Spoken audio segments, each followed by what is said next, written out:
Hello friends, good evening. जी हाँ, आज डूज एंड डोंट्स की सीरीज में कुछ बहुत सारी काम की बातें हैं आपके लिए। अगर आप इन्वेस्टर हैं तो आपको क्या क्या चीजें देखनी चाहिए। ये एक चेकलिस्ट आप बनाकर रखिए।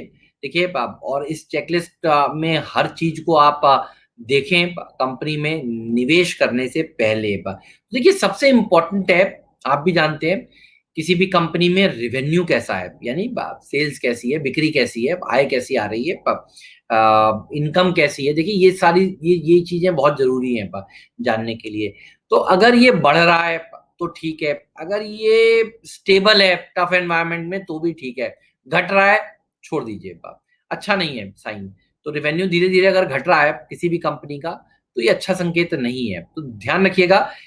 और 5-7 साल और अच्छा, ये सारी चीजें डेटा जो है ना, आपको बता दूं, ये बीएसई पे मिलता है, ये एनएससी के एक्सचेंज पर मिलता है, ये moneycontrol.com जैसी फाइनेंशियल वेबसाइट्स के पर मिलता है। तो आप देखिए जरूर कि रेवेन्यू क्या कंपनी का बढ़ रहा है।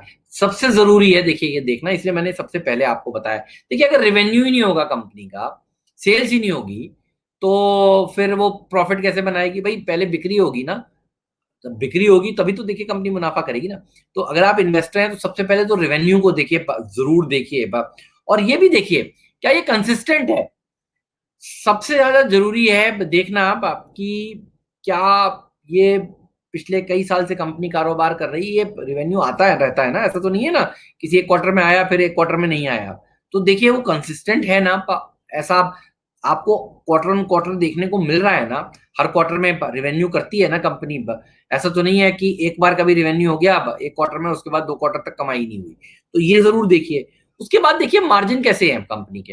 अगर ये कंपनी बहुत बहुत ही छोटे मार्जिन पर काम करती है तो मजा नहीं आएगा। देखिए आपको शेयर बाजार क्या है, शेयर बाजार कंपनी का कैसा प्रदर्शन दिखा रही है कंपनी, दरअसल उसका सूचक है।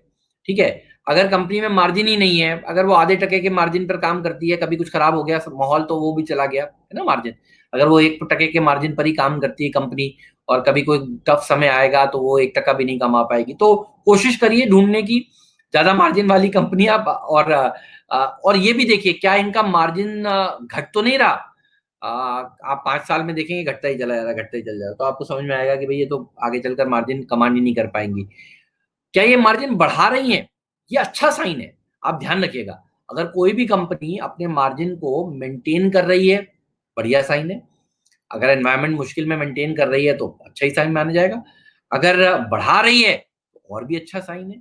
तो आपको जरूर नजर होनी चाहिए मार्जिन पर। मार्जिन तो आई एम श्योर आप लोगों को पता है, आपने कोई चीज अगर बेची तो आपको कितना मुनाफा हुआ, वो मार्जिन कितना है परसेंटेज टर्म्स में, वो देखिए कैलकुलेट होता है। हम लोग सब फ्लैश करते भी हैं कंपनी की आय इतनी, बिक्री इतनी, मार्जिन इतना। तो मार्जिन जो है वो सबसे इंपॉर्टेंट है आय के बाद और मुनाफे के बाद। मुनाफा तो तभी होगा देखिए जब मार्जिन अच्छा होगा, तो अच्छा तभी आपको नजर आएगा। और ये भी देखिए ये पिछले 5 सालों में किस तरह से बिहेव हो रहा है। तो हर चीज को एक आध क्वार्टर मत देखिए, 2-3 साल के मार्जिन को आप ट्रैक करेंगे तो आपको ज्यादा अच्छी पिक्चर नजर आएगी।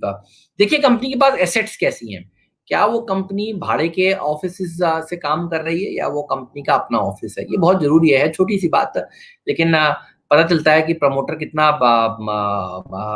कंपनी के लिए प्रतिबद्ध है। और ये भी पता चलता है कि प्रमोटर का विजन कितना बड़ा है। अगर भाड़े के ऑफिस में ही जिंदगी भर, देखिए 20 साल से कंपनी चल रही है, उन्होंने अपने ऑफिस नहीं बनाए, रेंट ही बढ़ते जा रहे हैं। रेंट आपको ये पता है आगे चलकर बढ़ जाते हैं, तो रीनेगोशिएट बहुत मुश्किल से होते हैं। तो देखिए उसका एक बड़ा हिस्सा जो है वो रेंट में चला जाता है। तो आप देखिए कंपनी के अपने एसेट्स हैं क्या, आप कंपनी के बुक्स में कैश है क्या, कंपनी की आउटस्टैंडिंग डेट कितनी है। ये सारी चीजें देखिए आपको मिल जाती हैं, बहुत आसानी से मिलती हैं। किसी भी वेबसाइट पर अगर आप जाएंगे, फाइनेंशियल वेबसाइट पर, ये सारी चीजें आपको मिलती हैं। और एक और सबसे इंपॉर्टेंट चीज है जो आपको देखना चाहिए डेट के अलावा, कंपनी के प्रमोटर्स की गिरवी रखे हुए शेयर तो नहीं है ज्यादा। पता चला हिस्सेदारी उनकी 50% है और 50% में जो 90% प्रमोटर ने अपने शेयर ही गिरवी रखे हुए हैं, तो इफेक्टिवली कुछ है ही नहीं उसके पास शेयर। ये सारी चीजें अगर आप देख लेंगे तो आप विद्वान हो जाएंगे, आप कभी गलती नहीं करेंगे। तो बस कोई सुनी सुनाई बातों में आप फंसेंगे नहीं। ये कुछ पैरामीटर्स हैं, आप देख लीजिए शेयर खरीदने से पहले, और अगर इसके उत्तर आपके फ़ेवर में आते हैं, तो आप उस शेयर में ज़रूर निवेश करिए। तो आज का जो टॉपिक था वो बहुत इम्पोर्टेंट था, दोबारा सुनिएगा अगर आपको लगा हो बहुत तेज़ी से मैंने समझा दी ये बातें, तो 1-2 बार सुनेंगे तो देखिए आपको समझ में आ जाएगा। तो इन्वेस्टमेंट से पहले आपको क्या-क्या चीज़ें देखनी चाहिए, ये उसके ऊपर आज मैंने आपको समझाया। कल एक नए टॉपिक के साथ आपके सामने हाज़िर होऊँगा। धन्यवाद आपका इस टॉपिक को देखने के लिए और समझने के लिए। शुक्रिया बहुत-बहुत।